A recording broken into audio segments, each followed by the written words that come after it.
আসসালামু আলাইকুম প্রিয় দর্শক। যদি আপনাকে কেউ প্রশ্ন করে যে মামলা কত প্রকার বা কয় ধরনের, সাধারণত মামলা দুই ধরনের হয়ে থাকে, একটি দেওয়ানি ও একটি ফৌজদারি। বিভিন্ন বিষয়ের উপর নির্ভর করে এই মামলাগুলো আলাদা আলাদা করা হয়। আবার ক্ষেত্রবিশেষ একই বিষয়ে দেওয়ানি ও ফৌজদারি মামলা করা যায়। দেওয়ানি মামলা বা সিভিল কেস। দেওয়ানি শব্দটি এসেছে দেওয়ান থেকে। দেওয়ান একজন ব্যক্তি যে রাজা বা যে কোনো রাজ্যের জায়গা জমিনের হিসাব রাখতেন। সহজভাবে বলতে গেলে যে সকল মামলা মানুষের অধিকারের সাথে সম্পর্কিত তাকে দেওয়ানি মামলা বলা হয়। যেমন জমি, পারিবারিক টাকা পয়সা, ক্ষতিপূরণ ও যে কোনো অধিকার সম্পর্কিত। এই সকল দেওয়ানি মামলা দেওয়ানি আদালতে মামলা দায়ের করা হয়ে থাকে। কোনো ব্যক্তি তার অধিকার হরণ সম্পর্কিত কারণে দেওয়ানি মামলা দায়ের করতে পারেন বা তার একজন প্রতিনিধি নিয়োগের মাধ্যমে সে এই মামলা দায়ের করতে পারেন। এই মামলার মাধ্যমে সে তার যে অধিকার হরণ করা হয়েছে তা ফেরত পাবেন। দেওয়ানি মামলা প্রমাণের দায়ভার সম্পূর্ণ বাদীর উপর বর্তায়।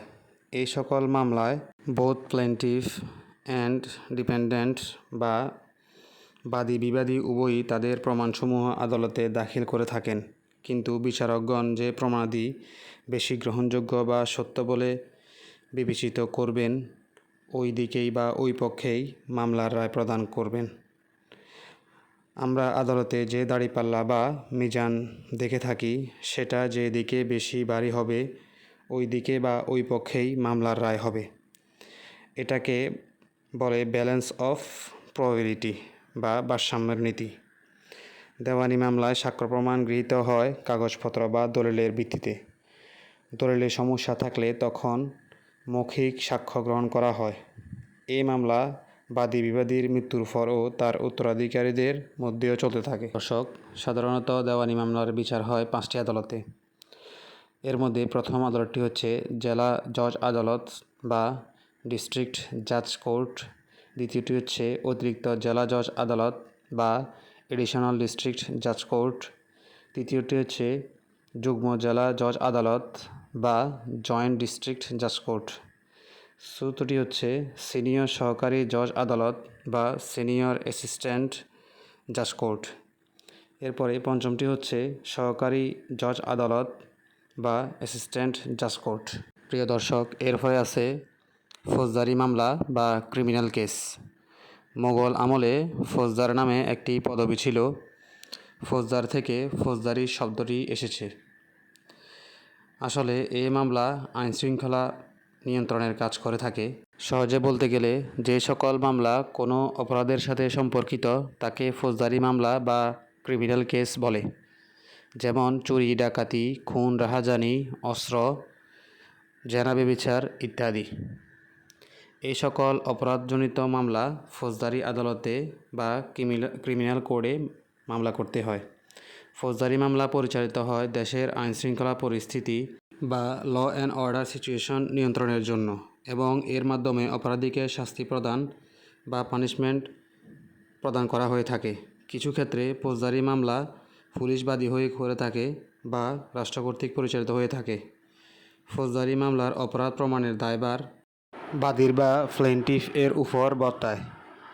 ফৌজদারি মামলায় যেটাকে ফলো করে রায় দেওয়া হয় সেটাকে বলে বিয়ন্ড রিজনেবল ডাউট বা সন্দেহাতীতভাবে প্রমাণ করা। অর্থাৎ কেউ অপরাধ করেছে যতক্ষণ পর্যন্ত প্রমাণিত না হয় ততক্ষণ পর্যন্ত তাকে সাজা বা অপরাধী হিসেবে গণ্য করা যাবে না। ফৌজদারি মামলায় চাক্ষুষ বা প্রত্যক্ষদর্শী ব্যক্তি সাক্ষ্য ও ফরেনসিক রিপোর্ট বা ডাক্তারের রিপোর্টকে বেশি প্রাধান্য দেওয়া হয়। ফৌজদারি মামলায় বাদী বা রাষ্ট্রপক্ষের মৃত্যু হলে মামলা চলমান থাকবে, যদিও রাষ্ট্রের কখনো মৃত্যু হয় না, এবং অপরাধী মৃত্যুবরণ করলে তার শাস্তি কেউ পাবে না, তবে তার উপর অর্পিত জরিমানা উত্তরাধিকারীর প্রদান করতে হয় যদি সে অপরাধীর সম্পদ গ্রহণ করে থাকে। ফৌজদারি অপরাধে 5 বছর পর্যন্ত কারাদণ্ডযোগ্য অপরাধগুলোর বিচার করা হয় জুডিশিয়াল ম্যাজিস্ট্রেট আদালতে এবং 5 বছরের উপরের কারাদণ্ডযোগ্য অপরাধগুলোর বিচার করা হয় দায়রা আদালতে বা সেশনস কোর্টে।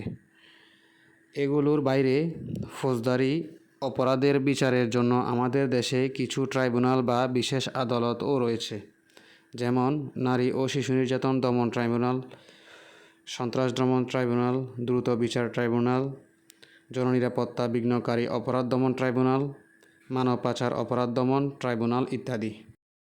প্রিয় দর্শক, আশা করি আপনারা দেওয়ানি ও ফৌজদারি মামলার পার্থক্যগুলো সহজে বুঝতে পেরেছেন। এই ভিডিওতে আলোচিত বিষয় সম্পর্কে আপনার কোনো কিছু বুঝতে সমস্যা হলে কমেন্টের মাধ্যমে জানাতে পারেন। প্রিয় দর্শক, আশা করি এই ভিডিওর মাধ্যমে আপনার আইন সম্পর্কিত জ্ঞান বৃদ্ধি পাবে। প্রিয় দর্শক, আজকের মতো এখানেই বিদায় নিচ্ছি। আসসালামু আলাইকুম ওয়া রাহমাতুল্লাহ।